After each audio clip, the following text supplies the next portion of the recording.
these three or more of these three. Some in the realm of physical abuse, emotional or sexual abuse, physical or emotional neglect, household dysfunction, which could be having a parent who's incarcerated, having a parent who has mental health struggles and is not in recovery from those struggles, witnessing violence in the home, a parent who's has a substance abuse struggle, and also divorce. So those are kind of like the broad categories of trauma that they surveyed about.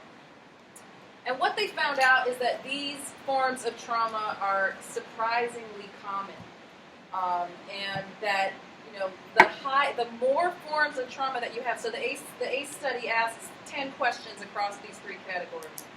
The higher your ACE score from 0 to 10, the more likely you are to have serious problems of all kinds. Whether that is health problems, increased incidences of cancer, lung disease, sexually transmitted diseases, all kinds of physical health problems, mental and emotional problems, depression, experiences of psychosis, any of those kinds of things. The higher your ACE score, the more likely you are to attempt suicide.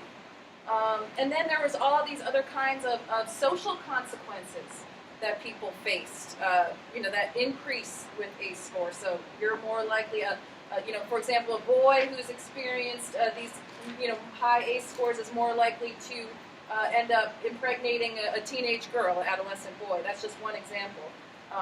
Incarceration goes up, hospitalization goes up. All of these kinds of things are connected. So what the ACE study taught us is that the more kinds of adverse childhood experiences that you went through, the more likely it is that you will have a whole host of mental, emotional, physical, and social problems.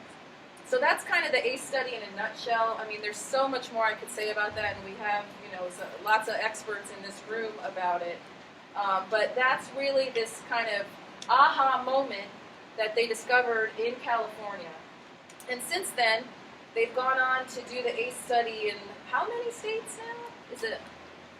There are 28 states. 28 states. That have done it through the Behavioral Risk Surveillance Survey, right. CDC. That's through the CDC and the District of Columbia.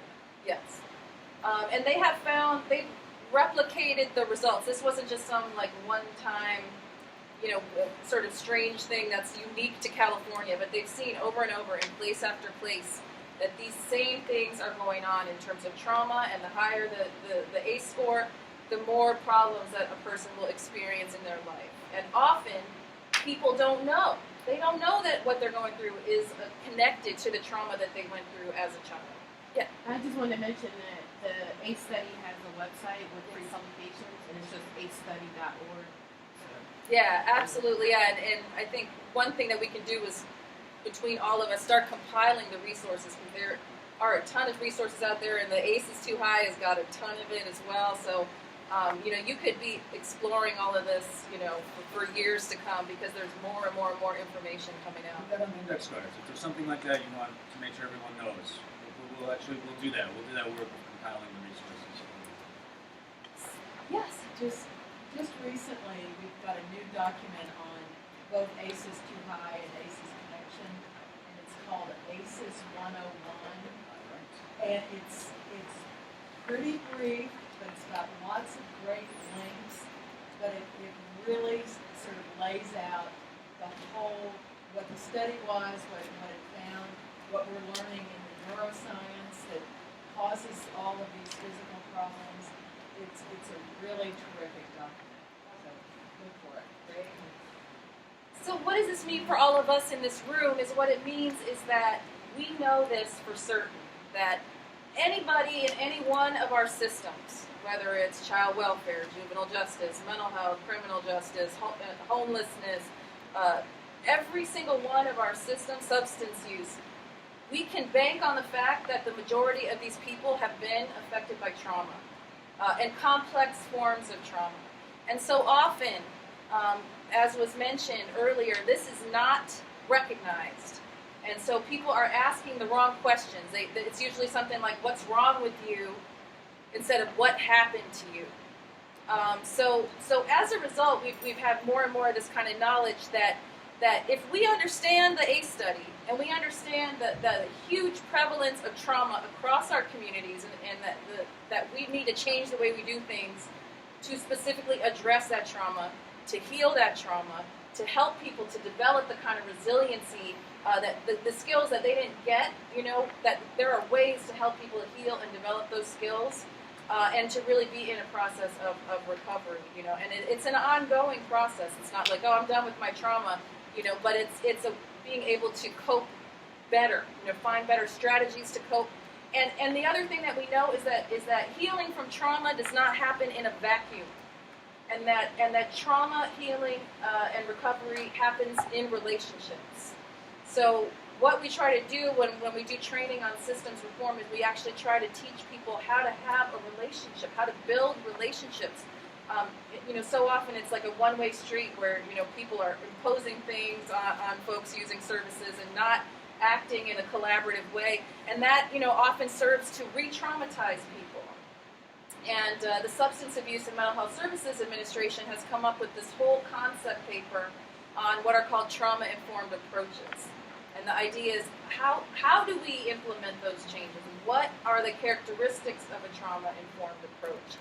And that's a whole other area that I could go deeply into, but I want to make sure that we have enough time for discussion, and I don't want to be talking at you the whole time. But I think just to say that there's a growing awareness, and that's in the federal government level, and there are various communities that are starting to realize that we need to form these kind of partnerships to really address trauma systemically, not as Chacku said, not over here in child welfare, over here in juvenile justice, or over there in the school system, but really that we need to be working together and collaborating across all our communities, because people don't just go into one system.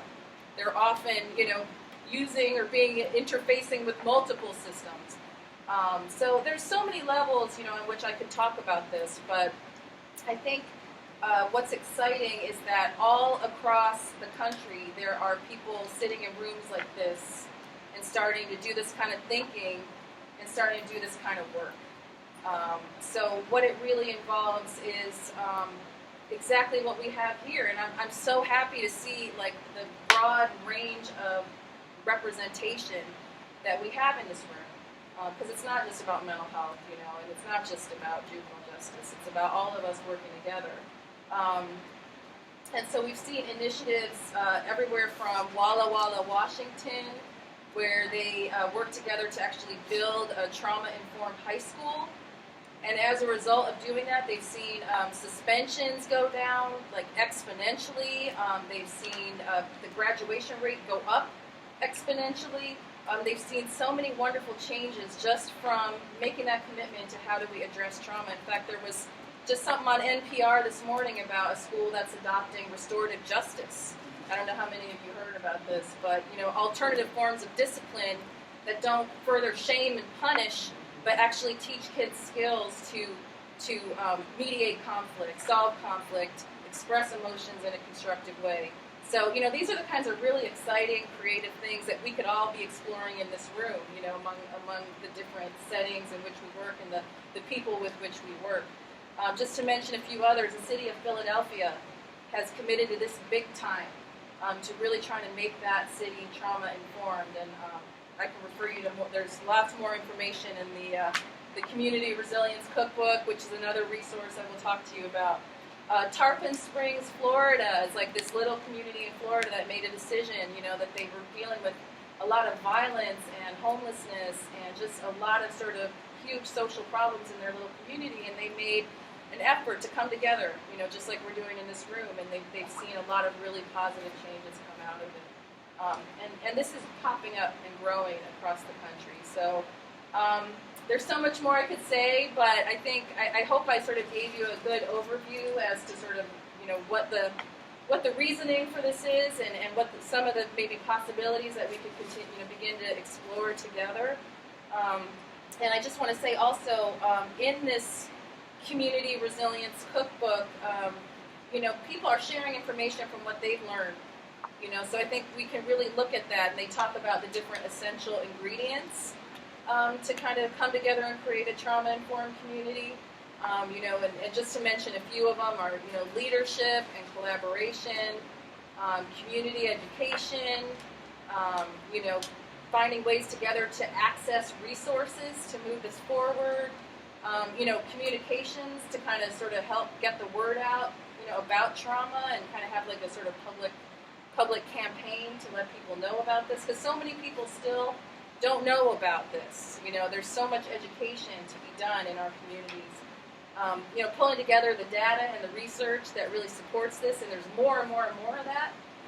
So there's no shortage of science behind this if you're trying to sell this to people who are all about the science.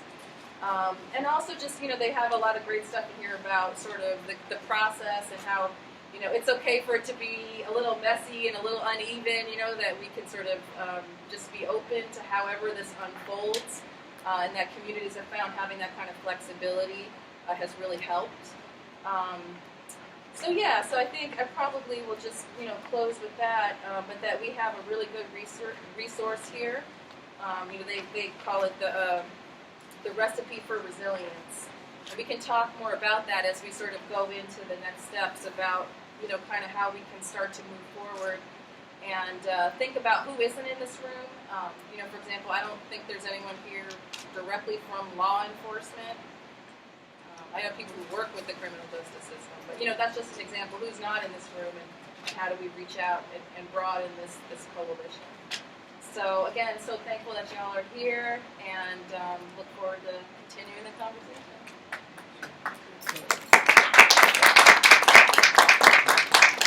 Iden. So we can no questions. Oh, well, no, if you don't mind, why don't we just, keep going with a little bit of, where you think we can go from your perspective, and then we'll open it up for some of that dialogue. Does that sound okay?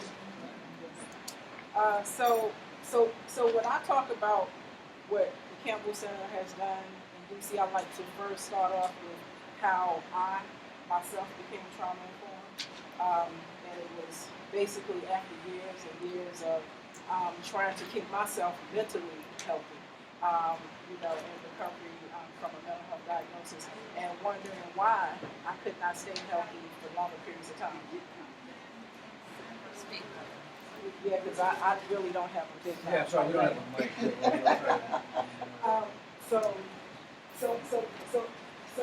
Trying Maybe over here. Yeah. So trying to keep myself healthy, and I kept wondering why I wasn't able to stay healthy, and stay with my life. And then, 3.5 years ago, my partner passed away, which created this big vacuum in my life, and also caused another very traumatic experience that I had to figure out how to get myself through. And so, for the first time in my life, I actually reached out to people for assistance and support. And that's when somebody said, Iden, maybe you should try to find a therapist that specializes in trauma. And I was like, well, what is trauma? Like, I knew of trauma where people in car accidents, and people say they're going to flood into the trauma building in Peachtree County. I knew about that trauma, but I didn't know about trauma in the body. And so once the person explained to me what trauma was and how it affects a person, from childhood, adolescence, to adulthood, depending on when the trauma happened. And for me, I realized that the trauma happened for me in my mom's home, and it continued when I came to this world, and from a child on to adulthood, growing up in foster care, and just an abusive family relationship. So I started to understand why I was overweight, why I depended on food as a level of my life, why I continued to be depressed even though I was taking medication for therapy 2 or 3 times a week. Because all of that stuff tied back to what happened to me, not what was wrong with me, because I didn't create that. I came into the world with that trauma, and it just increased because of the environment I was in. So I needed to friend of mine said there's a place in North Carolina called Stone House at Stone Circle. That person worked for ULS. Just in case you guys don't know, ULS is awesome. But anyway, so I went to Stone House at Stone Circle, and I went for 10 days for a silent retreat. Absolutely changed my life. No talking, no electronics, nothing of this world for 10 straight days with 10 people that were there for the very same reason I was there. So we were able to connect and support each other in silence. We didn't have to say a word to each other. We received acupuncture, we received massage therapy, we did yoga, we practiced meditation, we worked in the garden, we walked, we wrote in our journal, and we just able to be. And it changed my life, those 10 days. And when I came back to DC, I was a new person. Like, I knew what I needed to do for good. And so I really started to take care of myself more and started to be more holistic in my life and what I had in my household. And I tried to give it to the people that come to the campus center, and I talked to them about different things as well. But those 10 days changed my life and made me want to look further into what trauma care was and how I could incorporate into my personal life, because what I can do in my personal life will always spill over into the professional. And so in my personal life, I decided to see what I could do, how can I learn more about this, so that I could start working and go to the campus and into my personal life and give it to other people. So I started studying with a woman named Joanna Macy in California.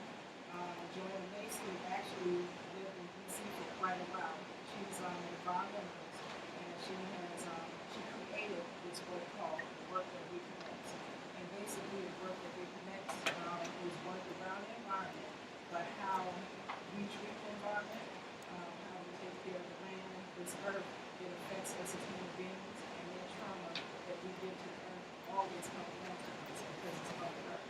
And so the work that we do talks about how we can change the way we treat people on the earth so that we can learn to be connected together on a higher level. And so I go out to Joanna a couple of times a year. For 3.5 years, I've been out a couple of times a year. This year, I actually went for 6 months straight, one time a month. And it was the people of color, POC, people of color, cohort. And we all became trained trainers in this work that we connect. So we can start moving to DC. We actually had Memorial Day, we had a special big thing on our program this year. So we're going to start bringing more of that to DC. But that work that we connect, I also connected with another organization called Campbell Farms. And Campbell Farms is an open, and it's an open community, open farm. Norvin Dickerson, if you're in the building, please come to the information desk. Norvin Dickerson, thank you. So it's called Campbell Farms, and Campbell Farms is an open community in Oakland, right in the center of every type of criminal activity you can think of, ran by a middle-aged white woman and her husband. And there are 3 homes on one block, and each home has people living there, and those people live there, and all the doors are open 24 hours a day. Anybody can come in and out. They have shared meals on Fridays. They do yoga and meditation together. They have a huge community garden, and it's an intentional community to build trust with each other and to break down the trauma that has happened in Oakland around police brutality, racism, discrimination. Just that whole thing that happens when people live in war zones. And so Campbell Farms has been this healing place for people in Oakland, Georgia. And so I've been going to Campbell Farms for these twice a year as well. And all of this stuff put together has helped heal me as a person. Heal me in a way that medication and therapy has not been able to do. Just being able to connect to other human beings on an emotional level.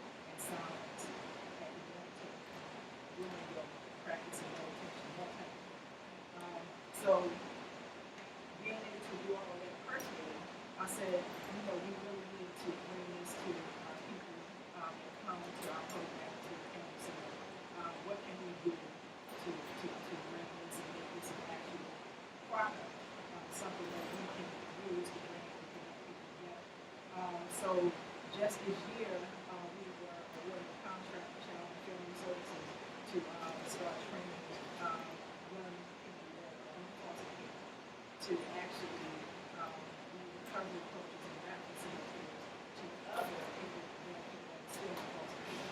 First, it was kind of program in the country. Nobody else has ever said, let's see what these young people can do for each other. Let's see how they can help each other in foster care. These kids are still in foster care, and they're going to be rap facilitators and recovery coaches. They're going to be working 20 hours a week, supporting other youth that are in foster care. That's amazing. So we already started training this year. So what we decided to do was to make the center that will house this program, trauma informed care program, and have it all based on working around trauma. So we're going to get some technical support from what does NICTIC stand for? The National Center for Trauma Informed Care. Yes, NICTIC. So we're going to get some technical assistance from them to help us train these young people in trauma informed care, but also the staff that will be working with them as well, so that when people come through the door, they feel it. They feel the connection, the emotional connection, and we're not going to be pushing and shoving and saying you have to do this. When they come in, we're going to have an open space that is loving and caring, and you can feel the kindness where people are just going to come in and say, hey, you know what? I want this. I want to do this. I want to know how can I get involved? Instead of all the time pushing it down people folks saying we have to do this. We have to come in for 4.5 hours a day because we need to be able to build people. We're not going to do that. They can come in for 30 minutes, 5 minutes, it doesn't matter. But when they come in, we're going to make sure that that space is so open and welcoming for them that right there can lead to them. Just being able to walk into a space and you don't feel any judgment that they come. And so that's what we're looking to create with this new program. On a personal level, I'm a walking poster child for trauma, but also I'm a walking poster child for people that will come trauma, because there's a saying for people that score high on the A score, very high on the A score, we die 20 years earlier than the general population. That's even higher than what people say about people who are adults, which is 25 years higher. So I was going to die earlier, regardless of whether it was mental health or trauma. So I had to decide, do I really want to die 20 years earlier? Because that would be like 3 years from now. 3 years from now, I would be dead. Okay? If I said, okay, the A study was right, I would be dead at 50. But I'm not going to die at 50. Why? Because I'm doing yoga, meditation, acupuncture, I'm connecting to all three. I haven't touched any of you, but I'm connecting to you. We're connecting because we're here, right? Because we're here. And so I'm not going to die because of that. And I'm not going to die because I found a way not to have to take the medication that poisons my body, the Prozac, the G, etc. I've been off of that because of acupuncture and meditation. The trauma that has made me obese, I'm exercising. Even though I'm still obese, I'm still very healthy other than having diabetes, and my diabetes is under control. So when I started this process 3.5 years ago, my A1C was at 15. My blood sugars were running anywhere from 2 to 500 in that range every day. I could barely get out of bed. I was in the emergency room quite often. I had high blood pressure, I had high cholesterol, and I was weighing about 400 or 500 pounds. But 3.5 years later, I'm down to 260. I'm not on blood pressure medicine. My A1C is down to 7. And that's because I've been able to connect to people, take care of myself in a holistic manner, get rid of the toxic waste that I was putting in my body.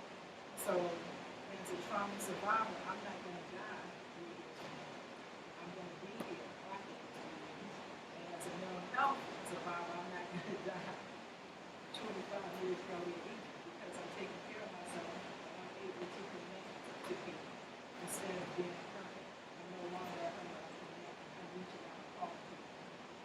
I call Leah, I text Leah, I call Leah, I text Leah, I talk to Misha, I talk to Tommy. You know, and it's just having that human connection and people wanting to really know when they see you and they say, how is your day going? But they don't really want to know it because they're asking you why they want it.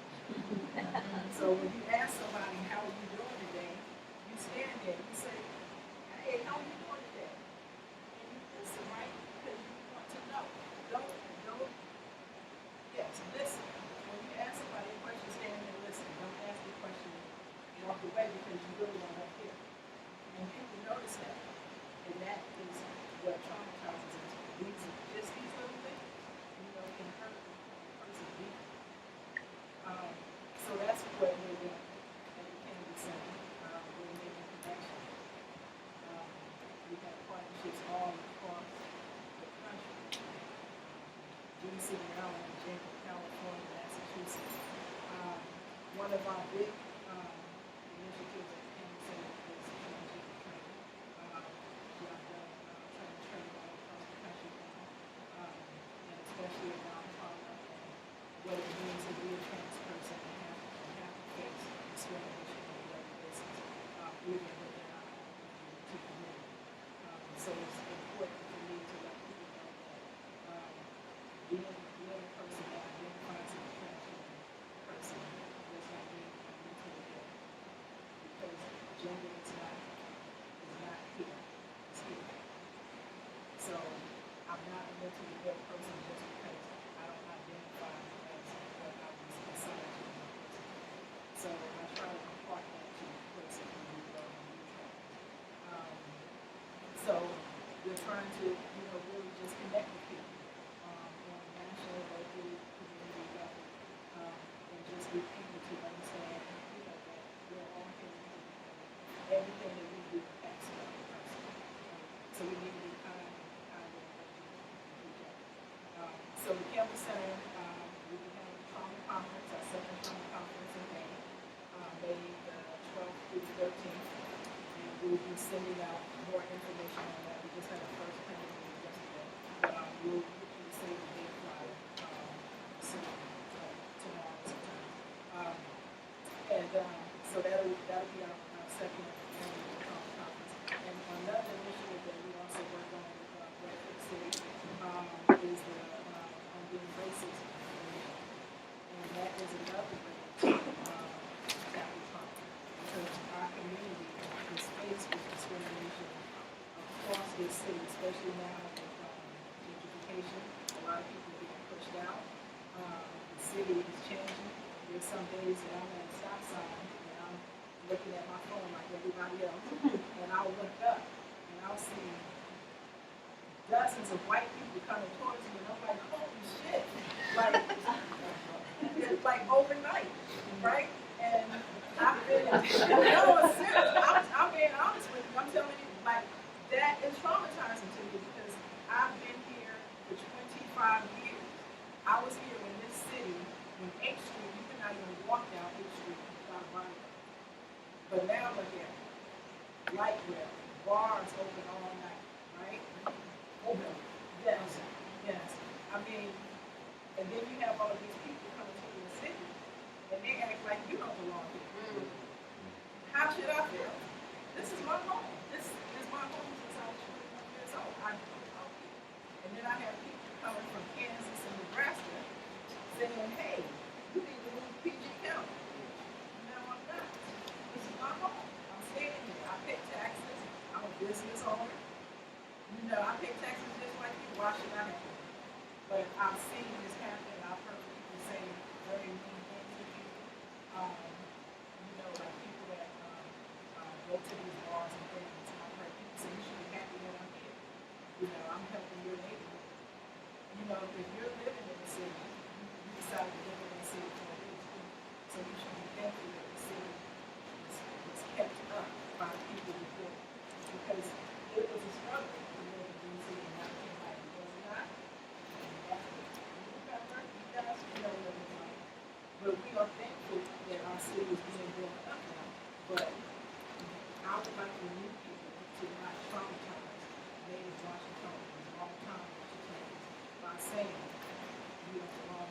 by giving the person a look that says, you do not belong here. This is our town. So that's another thing that I think that I'm doing racism is how that touch. I just help me shut up. But so there will be another racism training in January, last week in January, and I'll make sure you guys get that information as well. But that is another way that we can tackle trauma that we see as a community. And what was the name of the place in North Carolina? Stone House at Stone Circles. Stone House and Stone. Yeah. So, thank you, Ed. I'm sorry. Oh, no, don't worry. I'm just messing. Yeah. So here's the thing, so we started around 1:30, I don't know how long you have, we were planning to go to 2:30, it's close to that time, we can go a little bit longer to actually get some more group time. I think 3 o'clock is at the outside, at the most we can convene. So are you comfortable with that? Someone can stick around a little bit longer? I can say 2:45. So let's try, maybe we'll go with that. So why don't if you don't mind, I was going to do more of a small group and then break out and see your set up that way. Maybe we can think about next steps. Something we can do is have more of a participatory dialogue the next time. But for now, anybody want to just share some immediate thoughts that are bubbling up for you? Yeah. I happen to be an emergency manager. My specialty is in preparedness. And one of the things I'm really struck with is the use of the word resilience, which is something that we've been talking about in emergency management for a long time. And I've been thinking about how we apply some of the principles that we've learned in emergency management to trauma.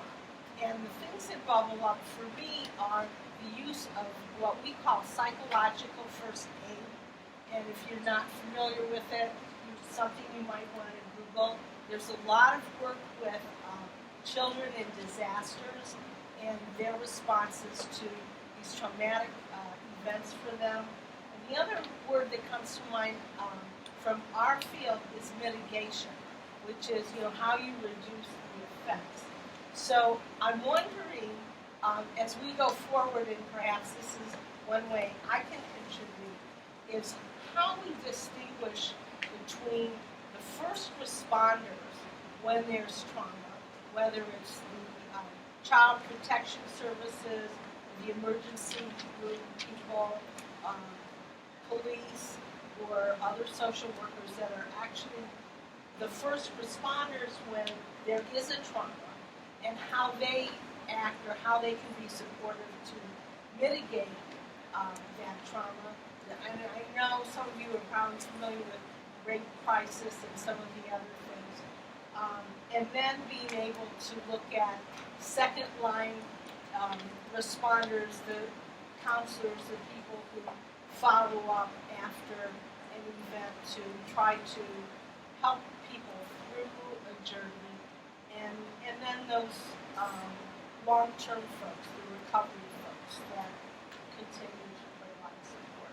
So that's something that I'd like to volunteer to work with. Hey, all right. We're going to break down the answers here, so I'm volunteering. And then one thing that I'd like to see us work toward is developing a directory that we can share resources, and that's it for the moment. Excellent, thank you. So these are great ideas. What you're observing sounds like a continuum of support issue and those kinds of things, as well as recommendations.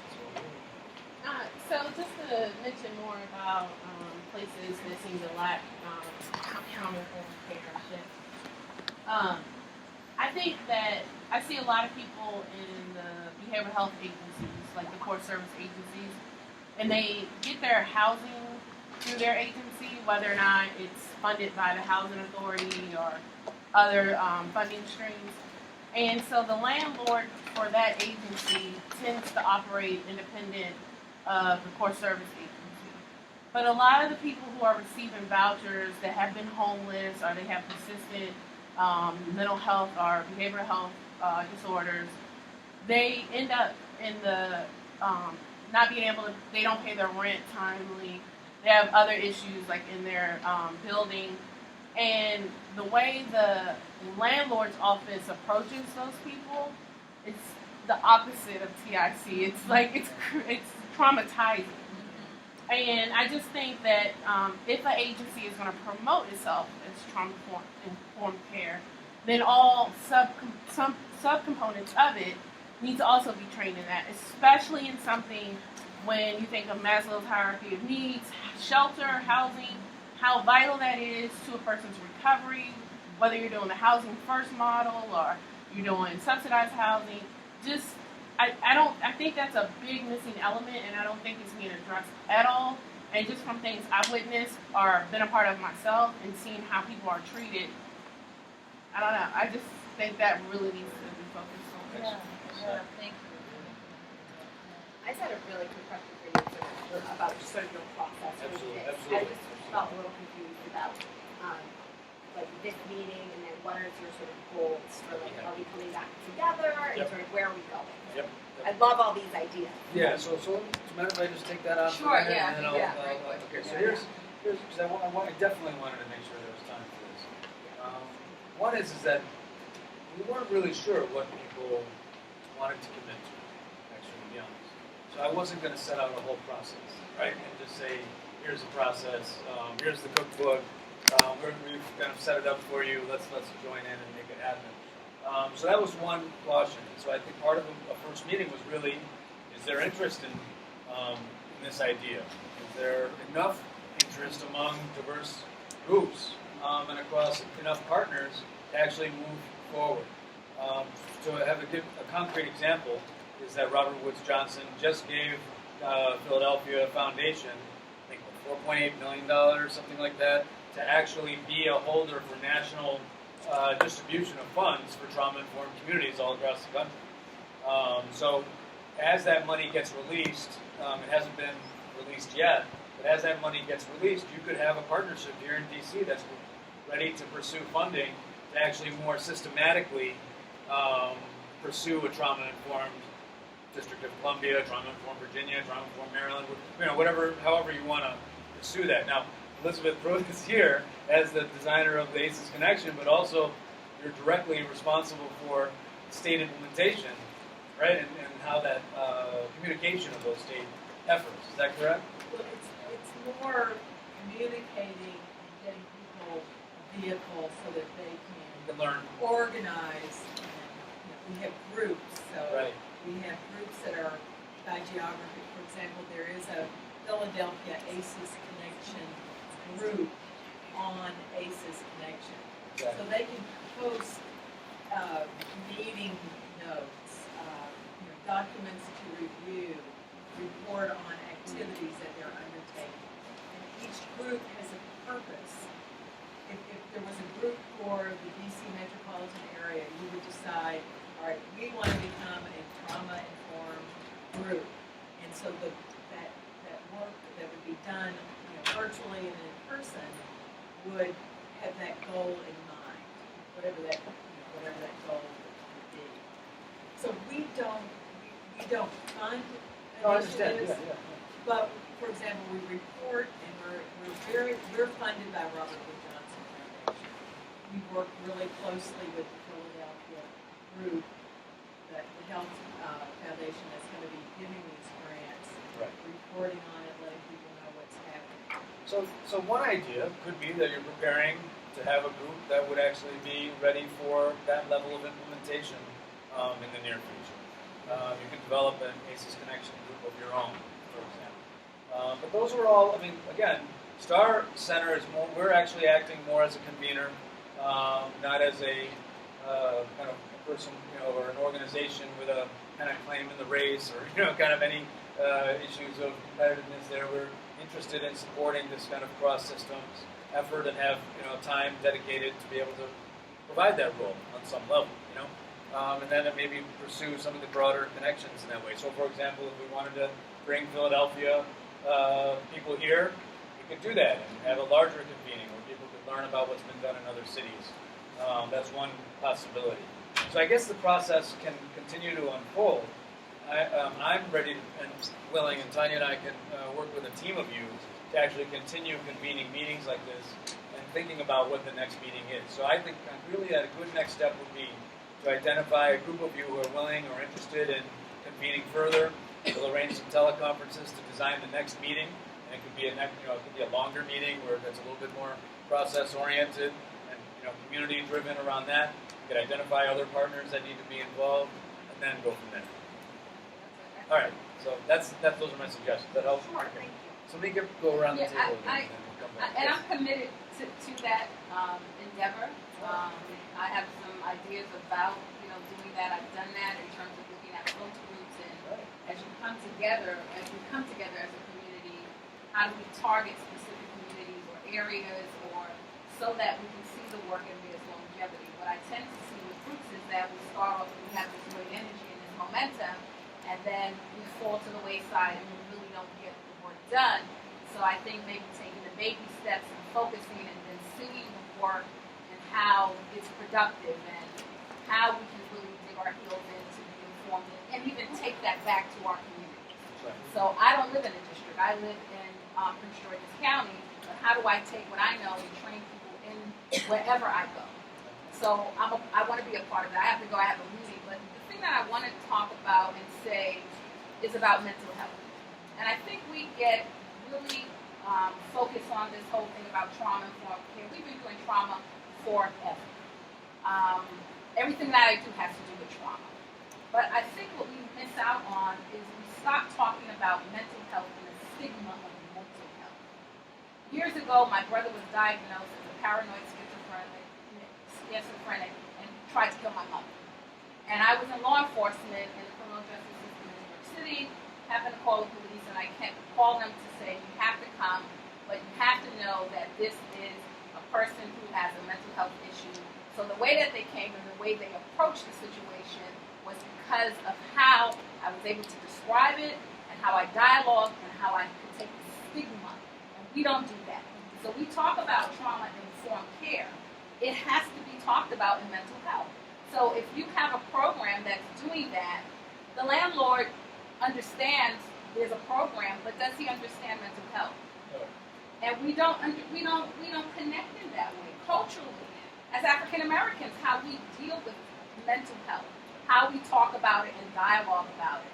We have clinicians who won't even go get treatment for their own mental health. They won't even go get therapy for themselves to deal with their own trauma, and then we're the ones who want to do therapy with everybody else, and we want to diagnose our kids, and we want to put them on meds. So I think that we have to include talking about mental health and the stigma of what that means.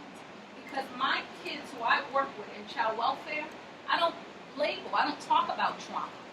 There was a girl who I had a few years ago in a meeting, and the clinician in the meeting was saying to her and reading off her diagnosis, and she was looking at me like, what is she talking about? And I said, do you understand what she's saying? She said, I have no idea. She said, well, she was telling that the girl escalates. So I drew on a board, I said, you go from 0 to 1,000, and I drew an arrow. And she said, yeah, that's how I feel. I go from 0, and then I go up to 1,000.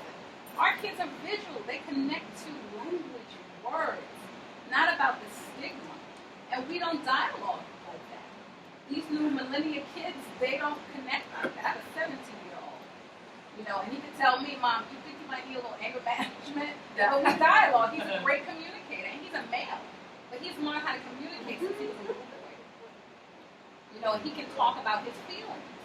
But that's the piece that I am so vested in, is how do we talk about the language and the words that we use that cause us to want to be here, and that we create environments that when I walk into a room, the environment makes me want to feel that I want to be here and that there's healing. And if we don't do that, if we don't connect, and if we don't walk in a room and we don't exude that, then we still are disconnected. So I don't know how you can use me, but Keep going around. No, we're going to keep going. I'm So 1, 2, and 3. piggyback on what you were saying from a personal perspective. Stigma is huge, and that's where people get traumatized the most. I ended up taking out personal rage on myself violent, right? And at one point, I attacked that piece of my body, part of my body that was attacked, my trauma, and it was very unusual. And when I ended up going to the ER, the doctor, I was like, ah. But the doctor, and I heard every word, he was saying, "This woman is strained with affliction from the nerve."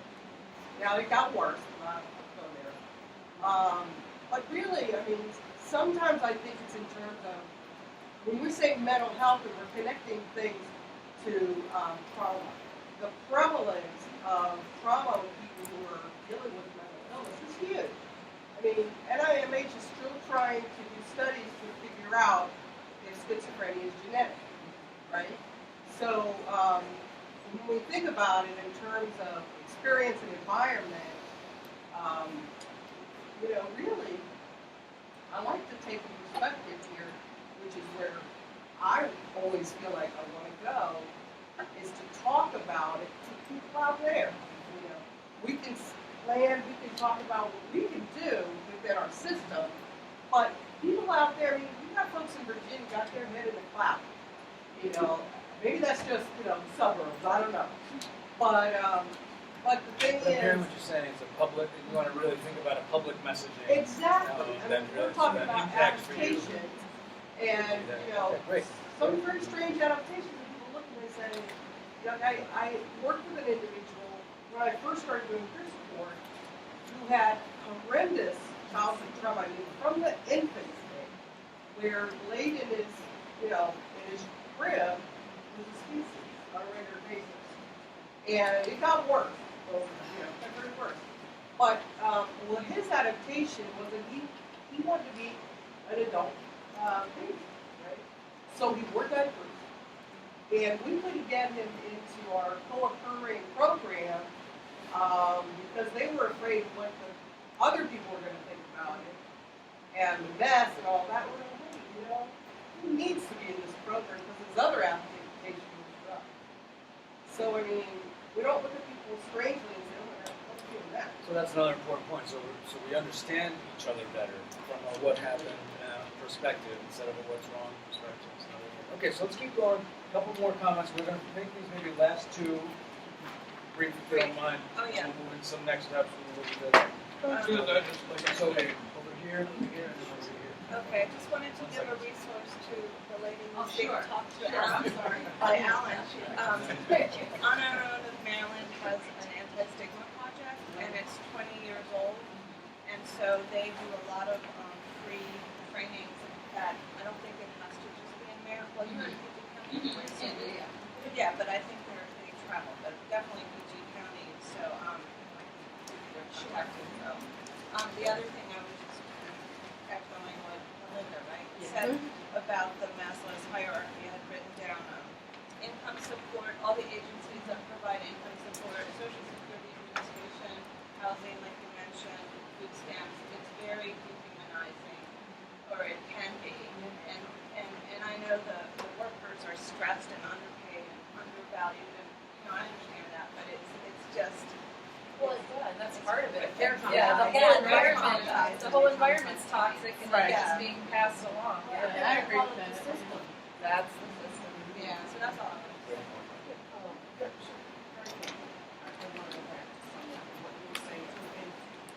I really have this passion for parents, and I really believe that is part of how we, I guess, is that parents need to be more trauma informed. And until people begin looking at providing parents with the education they need, I really feel like we're never going to really make a difference. It's different when you're an adult and the parent is there when you feel it. But when you're a child in the system and you're looking at these things from infancy on, parent has got to understand the impact of what's happening. It may not be their fault or whatever the answer from it is, but they need to understand that the child's going through it. And then how can they help? And then the other part of that is we as African Americans, we don't want to talk about it. We really don't want to talk about medication, which I'm happy about that. But we don't do enough, nor do we know enough to help our children. But I mean, I have seen, working with Maryland DC Children's, I have just seen them really putting that team together and giving kids the support they need and getting people to understand what's really going on for their child. In some ways, it's making a difference, but there's not enough. I mean, I'm one person that maybe has 3 or 4 families. There are a lot of families out there that have no one do any of those. So for me, I guess part of this is talking about, trauma informed community. You've got to include parents, and agencies have got to understand the role, the real role of parents in communication. And I don't think that agencies really understand at all. Well, I have their intervention, and counseling education. Sir? I have a 2 people right now that's in a process. One is in right now Prince George County Jail. I'll get a chance to see her 2 weeks as of yesterday now, coming up on 13 days. The thing is, they were told that the gentleman came over to the shelter, right down here at 2nd and D, said that this is my girlfriend. So it seemed like she has been was taking care of the gentleman for 3 years. He had Alzheimer's, dementia, and everything else. But when he had me sit there and try to talk to him, it seemed like, where do we go? Your family is not taking care of it. They're supposed to take care of it, and then it goes sprawling out. On the 24th, the lady gets attacked. I'm right there to visit her. She's 44. I've taken her underneath my wing. And I'm like, okay, what is going on here? There seems to be a complete problem with the family not liking her, not liking her son.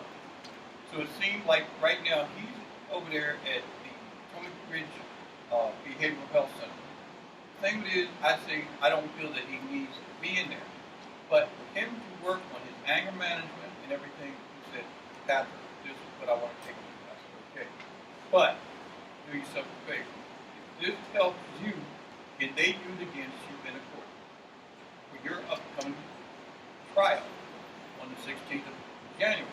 And then use the same thing on his mom's case on the 22nd. It seems like I'm using all the experience that I've had as a security special program person, as well as a private security investigation, plus criminal justice. It seems like what we really need to do, folks, we need to go out and grasp.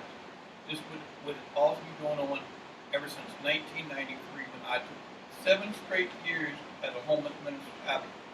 Got to start working out. You're willing to work with it, but at which step? You've got to take baby steps, ladies and gentlemen. That's really is in the process. So you're just really being out in the street. Right. Engagement needs to really be emphasized. You need to engage out there. Excellent. Beautiful. Okay, so we're really at the edge of our meeting time here. Some of you who didn't get a chance to share, I hope you do offer some input, even on the cards. I'm hoping you're on our sign-in list, sign-in sheet already, so that we can reach out to you for our next meeting. We'll try to, hopefully, give me some feedback. Is this time a bad time? Or should it be evening? Does this work out okay? No real strong feedback either way. Okay. So we'll keep this site. Everything works okay here. We'll see if we can work on the sound and some of those kinds of issues as well. And then, of course, please reach out to partners and encourage others to either, get connected with me directly or any of us here. Leah, I have cards. Yep. If anybody wants them. We do too. And then, if you don't mind, if you're personally interested in being part of a planning group, also email me directly so we can convene those meetings as well. Okay? Thanks so much. We're so grateful to have you here. I'm going to take those sign in. And if you have your form, All right. Nice job. Here you go. All right. Shoot, I did the wrong one. Oh, shit.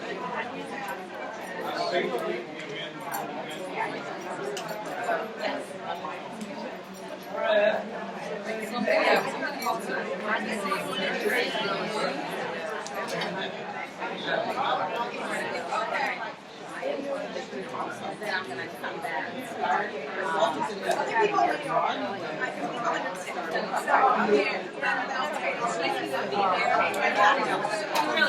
Yeah, and I'll check on your. Okay.